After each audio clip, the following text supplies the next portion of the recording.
사랑의 하나님, 이른 아침 주님께서 불어넣으신 숨결로 인하여 우리의 몸과 영혼이 새 힘을 얻게 하시니 참 감사합니다. 어제 거룩한 주일 주의 전에서 지내면서 온전한 기쁨과 회복을 경험하게 하셨습니다. 비록 육신에 약간의 피로감이 쌓였으나 넉넉히 이기는 기쁨을 우리에게 충만하게 하시니 또한 감사드립니다. 성전에서 주님을 찬양하던 그 마음 그대로 일상의 삶 속에서 주님을 찬양하며 살기를 원합니다. 성전에서 예배하던 때의 감격과 뜨거움이 우리 삶에서 계속 타올랐으면 참 좋겠습니다. 주님 앞에서 거룩하고자 했던 그 마음이 우리 매일의 시간에 계속되기를 원합니다. 가식과 또 사람들에게 보이기 위한 허울을 버리고 날마다 신실하게 주님과 동행하는 사람으로 살고 싶습니다. 그렇게 순전한 그리스도인으로 살아가도록 성령님 저희와 동행하여 주시옵소서. 주의 손으로 지으신 하늘과 땅을 포근한 날개로 품으시는 주님, 모든 생명 있는 것들이 기쁨으로 주님을 찬양합니다. 본연의 아름다움으로 주님의 솜씨를 드러내며 주님을 영화롭게 하기에 충분한 자연입니다. 이토록 아름다운 세계를 잘 보존하라 하신 청지기의 사명을 주셨습니다만 이 사명이 우리에게 쉽게 잊혀지고 또한 탐욕과 죄악된 삶으로 인하여 대기와 물, 토양이 심각하게 훼손되었습니다. 연일 계속되는 기후 관련 소식은 우리를 암울하게 합니다. 평소보다 좀 더 빠른 템포로 엘니뇨 현상이 발생했다고 하며 과학자들은 지구 연평균 기온이 계속 높아져서 얼마 뒤 결국 1.5도씨 상승을 돌파하게 될 것이라고 경고하고 있습니다. 식을 줄 모르는 이 지구의 온도가 더 빠른 속도로 뜨거워지고 있음을 나타내는 수치여서 염려스럽습니다. 지구의 온도를 낮추기 위한 이모저모의 노력들은 역부족인 것만 같습니다. 주님, 어떻게 해야 우리의 이러한 파괴적인 삶으로부터 돌이킬 수 있는지 알게 하여 주시옵소서. 지금 당장의 편의와 나의 배부름만을 추구하는 이 세대의 삶으로부터 어떻게 하면 돌이킬 수 있을지 우리에게 지혜를 주시옵소서. 그리스도인들에게 창조세계 보존을 위한 책임감과 생태적인 회심을 일으켜 주셔서 기후변화를 늦추는 데 이바지하게 하시고 이것이 교회가 감당해야 할 긴급한 선교적 사명임을 깨닫고 생명을 회복하는 일에 헌신하도록 우리를 도와주시옵소서. 빛 되신 주님, 청년 세대를 축복하며 기도합니다. 그들 앞에 다가올 미래가 가슴 뛰고 설렘이 가득한 날들이 되게 하여 주시옵소서. 용기 있게 시대를 잘 개척해 나가고 인생을 힘있게 일구어가게 하여 주옵소서. 이 나라의 많은 그리스도인 청년들을 기억하여 주시고 그들이 어두운 시대를 복음의 빛으로 밝히며 이 메마른 땅을 예수 보혈로 적시는 주의 제자들 되게 하여 주옵소서. 특별히 우리 소망의 청년들이 주님의 사랑을 더욱 뜨겁게 경험하게 해 주시고 그들 마음에 진리를 사랑함이 넘치게 하여 주옵소서. 혹 상황적인 어려움으로 캄캄한 가운데 웅크리고 있는 자녀들이 있다면 그 마음을 환히 밝혀주시고 주님의 말씀에 용기를 얻어 주께서 주시는 비전으로 힘있게 서게 하여 주시옵소서. 소망교회를 위해 기도합니다. 어제는 소망교회 장로 2차 선거가 있었습니다. 픽대되지 않은 분들에게 위로와 낙심하지 않는 마음을 주시고 새로운 은혜 또한 부어주셔서 다시 뜨겁게 헌신하는 교회 일꾼이 되도록 마음의 감동을 더하여 주옵소서. 피택 받으신 분들에게는 주님을 순전하게 사랑하는 마음으로 교회와 성도 또 연약한 이들을 더 잘 섬길 수 있도록 은혜를 더하여 주옵소서. 살아계신 하나님께서 신실한 일꾼과 함께 일하심을 삶으로 증언하는 거룩한 증인들 되게 하시고 그들 삶의 아름다운 섬김의 간증이 넘쳐나게 하옵소서. 병상에서 오랜 기간 고통받는 환우들을 위해 기도합니다. 오늘도 주님의 능력의 손길을 기대하고 갈망하는 성도님들의 마음을 넉넉히 헤아려 주시기를 원합니다. 소망을 잃지 않도록 그 심지를 견고하게 붙들어 주셔서 평강하고 평강하도록 지키신다고 하신 약속을 이루어 주시옵소서. 특별히 유학하는 중에 공황장애가 발생한 자녀를 위해 기도합니다. 학기를 마치기까지 한 주간의 시간이 남았다고 하는데 귀국하여 부모님의 품에 무사히 안기기까지 보혜사 성령님께서 함께하여 주셔서 그 마음에 용기를 주시고 안전하게 지켜 주시옵소서. 미국 장로교 총회 및 선교대회 주광사 일정으로 출타하신 김경진 담임 목사님을 붙들어 주시고 모든 일정을 순적하게 인도하셔서 그곳에서도 생명의 말씀을 은혜롭게 증거하도록 성령님께서 동행하여 주시옵소서. 돌아오실 때까지 안전하게 하시고 건강을 돌보아 주옵소서. 이제 말씀 앞으로 나아갑니다. 성령님께서 비추시는 빛으로 우리의 무지함과 영적인 어두움이 온전히 밝아지도록 인도하여 주옵소서. 우리 주 예수 그리스도의 이름으로 기도드립니다. 아멘. 오늘 우리에게 주신 하나님의 말씀은 에스겔 48장 23절에서 35절까지의 말씀입니다.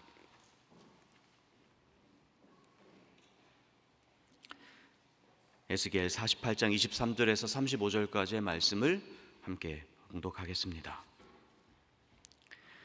그 나머지 모든 지파는 동쪽에서 서쪽까지는 베냐민의 몫이요 베냐민 경계선 다음으로 동쪽에서 서쪽까지는 시므온의 몫이요 시므온 경계선 다음으로 동쪽에서 서쪽까지는 이사갈의 몫이요 이사갈 경계선 다음으로 동쪽에서 서쪽까지는 스불론의 몫이요 스불론 경계선 다음으로 동쪽에서 서쪽까지는 갓의 몫이요 갓 경계선 다음으로 남쪽 경계선은 다말에서부터 무리바 가데스 셈에 이르고 애굽 시내를 따라 대해에 이르나니 이것은 너희가 제비 뽑아 이스라엘 지파에게 나누어 주어 기업이 되게 할 땅이요 또 이것들은 그들의 몫이니라 주 여호와의 말씀이니라.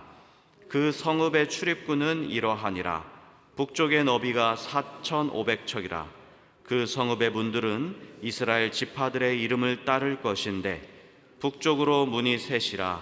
하나는 르우벤 문이요 하나는 유다 문이요 하나는 레위 문이며 동쪽의 너비는 4,500척이니 또한 문이 셋이라. 하나는 요셉 문이요 하나는 베냐민 문이요 하나는 단 문이며 남쪽의 너비는 4,500척이니 또한 문이 셋이라. 하나는 시므온 문이요 하나는 이사갈 문이요 하나는 스불론 문이며 서쪽도 4,500척이니 또한 문이 셋이라. 하나는 갓 문이요 하나는 아셀 문이요 하나는 납달리 문이며 그 사방의 합계는 18,000척이라. 그날 후로는 그 성읍의 이름을 여호와 삼마라 하리라. 아멘. 작년 7월부터 에스겔 읽기의 대장정을 마무리하는 마지막 단락 말씀을 드디어 오늘 우리가 함께 읽었습니다. 꽤 긴 호흡이었을 거라고 생각합니다. 특히 에스겔 마지막 단원 40장부터 48장까지의 말씀은 성전 환상을 다루는 긴 본문이고 또 숫자의 잔치라 해도 과언이 아니었을 것입니다. 받아들이기 쉽고 또 달콤한 구절들만 받으려고 했던 말씀 편식 습관, 말씀 편식 습관, 즉각적인 단맛에 취해서 그것만 받아들이려고 했던 우리의 성경 읽기 습관을 근본적으로 다시 돌아볼 수 있게 해준 시기가 아니었을까 생각해 봅니다. 음식 중에서도 첫 맛을 보면 이게 도대체 무슨 맛이지? 아리송하다가도 점점 깊은 맛 그리고 향취에 빠져들게 하는 음식이 있지요. 이 에스겔 성전 환상도 처음에는 아니 이게 도대체 무슨 소리지? 하는 그런 의구심이 들다가도 목사님과 함께 또 목사님들과 함께 천천히 말씀을 읽어오다 보니 어느새 성전을 향한 그리고 거룩함 회복을 위한 에스겔의 그 간절한 마음을 깊이 느낄 수 있게 되었습니다. 이제 에스겔 결론입니다. 에스겔서 마지막 부분인 40장에서 48장 성전 환상은 에스겔서의 클라이막스이자 웅장한 비전으로 마무리되고 있습니다. 그 중에 47장, 48장은 땅 분배에 대한 환상입니다. 에스겔은 이 성전 환상을 직접 환상으로 또 보여주시는 그 순간순간마다, 견고한 성전을 보는 순간순간마다 내내 가슴이 벅차올랐을 것입니다. 또한 포로 생활 가운데 있는 백성들이 앞으로 귀환해서 살아갈 그 새 이스라엘 영토를 세팅하는 환상에까지 이르자 에스겔 마음에서는 강렬한 소망이 솟구쳤을 것입니다. 저 땅에 가서 살고 싶다.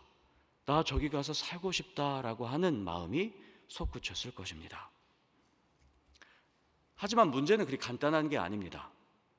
당장에 이 환상이 가져다주는 첫 느낌, 곧 이스라엘 백성들이 이 환상을 듣고 나서 맞닥뜨리게 될 그 기분은 어떻게 보면 당혹감과 불쾌감일 수도 있기 때문입니다. 에스겔의 환상을 그저 한 개인의 꿈으로 받아들이면 안 됩니다. 비록 이 환상, 이 예언이 역사적으로 구현된 적은 없을지라도 이 환상을 역사 속에서 구현하고자, 실현하고자 했던 그 의도를 파악해야 하겠습니다. 그저 이 환상을 종말 때의 것이라고 환원해 버린다면 이 예언을 받는, 실제적으로 이 말씀을 듣는 그 포로 공동체에게는 이 예언이 어떤 의미인지 아무런 의미가 없게 되기 때문입니다. 그래서 너무 즉각적으로 종말론적인 환상이라고 읽기보다는 이 환상이 구체화될 때 그것이 어떤 의미로 다가오겠는가, 그리고 그 의미는 이것을 읽는 우리에게 무엇을, 어떤 메시지를 던져주는가, 이것을 살피는 것이 조금 더 합당해 보입니다. 이미 읽으셨던 대로 48장 1절에서 7절에는 6지파의 땅이 분배가 이루어집니다. 가장 위로부터는 차례로 단, 아셀, 납달리, 므낫세, 에브라임, 르우벤, 유다 순입니다. 그리고 그 다음 구절 7절부터 22절까지의 말씀은 유다 구역 아래에 놓인 거룩한 구역에 대한 진술이었습니다. 이 구역은 하나님께 예물로 드리게 될 땅이다, 이렇게 언급하고 있고요. 그리고 그 구역에는 새롭게 세워질 성전, 그리고 제사장의 땅과 레위인의 몫이 배당되었습니다. 그리고 나서 오늘 우리가 읽은 23절에서 29절까지의 말씀은 거룩한 구역 그 아래 지방, 아래 지역으로서 나머지 5지파의 땅이 분배되고 있습니다. 베냐민, 시므온, 이사갈, 스불론, 그리고 갓입니다. 이 각 지파의 땅은 위로부터 층층이 아래로 아주 일정한 줄무늬처럼 층층이 배분됩니다. 새롭게 편성된 이 땅은 요단강 동쪽은 포함되지 않습니다. 땅의 경계는 지난 토요일 말씀에서 들었듯이 가나안 정복 전에 약속으로 받은 경계이고 때묻지 않은 그런 원형으로서의 땅을 상징합니다. 분열 왕국 시기에 이미 영토 대부분을 상실했어서 많이 축소되었다고는 해도 이전에 요단 동쪽을 기업으로 삼았던 동므낫세, 갓, 르우벤 지파, 이런 지파들의 땅까지도 모두 다 서쪽으로 끌어와서 요단강 서쪽으로 끌어다 모아놨습니다. 그러니 한 지파당 갖게 되는 면적은 이전에 가지고 있었던 면적보다 심각하게 축소되었을 수밖에 없습니다. 이전에 거주하던 지역과 또 아무런 상관없이 배치가 되었습니다. 이전에 거주하던 지역과 어느 정도 비슷한 지역을 땅으로 분배받은 것이 아니라 전혀 새로운 땅을 배분받았습니다. 또 지파별로 농작 가능한 그러한 지역도 다 다를 것이기 때문에 생산성 면에서도 차이가 심했을 것입니다. 특히 유다 지파에 대해서는 이전에 소유했던 대부분의 땅 그리고 많은 영토를 상실하고요. 또 여호와 신앙의 정체성을 유지하게 했던 성전까지도 빼앗긴다는 표현은 그렇지만 유다 지역 바깥에 놓이게 됩니다. 성전이 어디에 있었냐면 원래는 유다 지파에 속해 있었습니다. 유다 지파가 관리하거나 유다 지파가 그 정체성을 유지하기 위해서 되게 애를 많이 썼습니다. 그런데 이제는 유다 지파 바깥에 놓이게 됩니다. 성전은 그 어느 지파에도 속하지 않게 됩니다. 유다 입장에서는 엄청난 상실이고요. 그리고 율법과 예언의 정통성을 급격하게 붕괴시키는 조처라고 생각했을 것이 분명합니다. 땅은 되게 민감한 문제이기 때문에 에스겔의 이 땅 분배 환상, 이것을 듣고 아마 많은 지파들이 썩 마음에 들지 않았을 것 같다 하는 생각을 해보게 됩니다. 그렇다면 이 땅 분배 환상이 의미하는 것이 무엇이었을까 생각해 보게 되지 않겠습니까? 당장에 느껴지는 것은 왕정시대의 생활 방식, 그 이전의 땅을 가지고 있었던 이스라엘의 존재 방식, 멸망을 가져온 이스라엘의 존재 방식은 단 하나도 답습하지 않겠다라고 하는 결연한 의지가 느껴집니다. 너희가 거룩하지 않아서 이렇게 된 거 아니겠는가? 너희의 예배가 훼손됐기 때문에 이 나라가 멸망한 것 아닌가? 그렇다면 온전한 예배를 다시 세워야만 한다. 영토의 중심에 성전을 세우고 제사장 계층을 확립해야 한다. 이 의도가 먼저 느껴지게 됩니다. 그런데 더 중요한 의도는 30절에서 35절까지에서 드러납니다. 30절에서 35절까지의 말씀은 성읍의 문에 대한 말씀입니다. 에스겔 45장과 48장을 참고해 보면 이스라엘 영토 중심에 그 중립지대가 들어서게 되는데요. 거기를 하나님께 드려진 땅이라고 불렀습니다. 그 안에 레위인의 땅, 제사장의 땅, 그리고 성읍 기지구역이 배치됩니다. 바로 그 성읍 기지구역 안에는 4,500척 길이의 네모진 성읍이 그 안에 포함이 되는데요. 이 성읍 사방에 출입문이 세워지고 그 문들의 이름이 붙게 됩니다. 31절의 말씀을 한번 이렇게 우리 한번 같이 읽어보도록 하겠습니다. 그 성읍의 문들은 이스라엘 지파들의 이름을 따를 것인데 북쪽으로 문이 셋이라. 하나는 르우벤 문이요, 하나는 유다 문이요, 하나는 레위 문이며. 아멘. 성읍의 문 이름을 야곱의 12아들의 이름으로 짓기 시작합니다. 먼저 북문은 르우벤과 유다, 레위 문입니다. 야곱의 본부인 레아의 첫째 아들, 셋째 아들, 넷째 아들입니다. 32절은 이렇게 기록하고 있습니다. 같이 읽어보겠습니다. 동쪽의 너비는 4,500척이니 또한 문이 셋이라. 하나는 요셉 문이요, 하나는 베냐민 문이요, 하나는 단 문이며. 동문의 이름은 요셉, 베냐민, 단입니다. 그러니까 요셉과 베냐민은 야곱이 많이 사랑했던 아내 라헬의 아들들이고 또 단은 라헬의 여종이었던 비라에게서 나온 아들입니다. 이어서 남쪽은 시므온, 이사갈, 스불론, 레아의 아들들이죠. 마지막 서쪽에 갓, 아셀, 납달리, 여종들의 아들들을 이름으로 붙습니다. 약간의 예외가 있지만 본부인의 아들들이 먼저 언급되고 또 레아 계통끼리, 라헬 계통끼리 대부분 묶여 있음을 보게 됩니다. 그렇게 각 방향, 사방에 세 지파씩, 동서남북 사방으로 12지파의 이름이 출입문에 붙여지게 됩니다. 이 성읍의 문 이름을 봤을 때 분명한 상징성이 있습니다. 12지파의 완전성이 회복되고 있습니다. 이 완전성이 이스라엘 성읍 상징물을 통해서 드러나고 있습니다. 역사적으로 볼 때 다른 지파들에 비해서 상대적으로 무게감을 더 갖고 있는 지파들이 있었습니다. 예를 들어 장남 르우벤 지파, 또 제사장 가문이었던 레위 지파, 요셉의 아들이자 북이스라엘을 상징하고 있던 에브라임 지파가 그것입니다. 또 유다 지파는 다윗 왕가였으니 그 무게감이 타의 주종을 불허했습니다. 이들을 제외하면 그 외의 지파들은 성경 안에서 크게 두각을 드러내지 못했거나 부정되었습니다. 이사야 9장에서는 스불론 납달리 땅이 멸시를 당했다 이렇게 직접적으로 언급하고 있고요. 요한계시록은 마지막 이스라엘 12지파 목록 안에서 단지파를 제외할 정도입니다. 하지만 에스겔의 환상은 야곱의 12아들들 모두 동일하게 영토 안으로, 그리고 온전한 이스라엘의 상징성 안으로 초청하고 있습니다. 연약했던 지파들에게 균등한 몫을 배분하고 있고요. 성읍 문 이름을 통해서 이 12지파 이름을 온전히 복구합니다. 다시 말해서 너희들이 다 같이 함께 있을 때에 이스라엘이 온전하게 된다, 이것을 드러내고 있습니다. 통일 이스라엘을 고취시키고 있다는 말씀입니다. 새로운 이스라엘은 연약했던 지파들을 함께 포용하고 있습니다. 어떤 지파도 더 중요하거나 덜 중요하지 않습니다. 모든 지파의 가치가 동등해집니다. 역사의 경험치도 다 말소됐습니다. 성전을 품고 있는 땅이라는 이유로 영광을 얻었던 유다의 영광도 없어졌고요.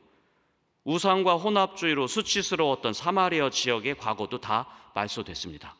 모두에게 새로 시작할 기회가 주어집니다. 땅을 분배받던 그 역사로 돌아가 다시 역사를 갱신할 수 있는 기회를 얻게 되었습니다. 초기화됐다는 이야기입니다.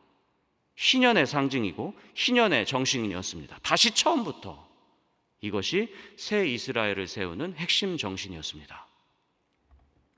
에스겔은 이 새로운 땅, 새로워진 이스라엘을 위해서 새롭게 세팅한 이스라엘 땅의 가장 중요한 퍼즐, 마지막 이것을 작동하게 하는 키 하나를 꽂아 넣습니다. 35절의 말씀을 다 같이 읽어보겠습니다. 그 사방의 합계는 18,000척이라. 그날 후로는 그 성읍의 이름을 여호와 삼마라 하리라. 아멘. 여호와 삼마, 이 말의 뜻은 여호와께서 거기 계시다라고 하는 뜻입니다. 하나님께서 거기 계시다라고 하는 말에는 이중적인 의미가 담겨 있습니다. 하나는 지금 여기가 아니라 거기에 방점을 찍을 수 있겠습니다. 환상을 받고 있는 지금 이 에스겔은 어디 있습니까? 아직 포로 생활 가운데 있습니다.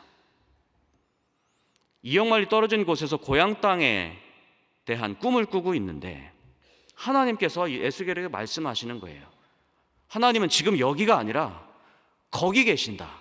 이 말씀은 지금 우리와 함께 계시지 않는다라고 하는 말씀이 아니라, 이렇게 읽기보다는 여기 이 포로 생활 가운데 눌러있지 말고 여기에 안주하지 말고 거기를 꿈꿔야 하지 않겠는가라고 하는 말씀으로 받아들일 수가 있겠습니다. 이 땅에서 안주하지 말아라. 포기한 채로 지금 여기에서 좌절하지 말아라. 너희는 노예가 아니다. 너희는 자유로운 하나님의 백성이다.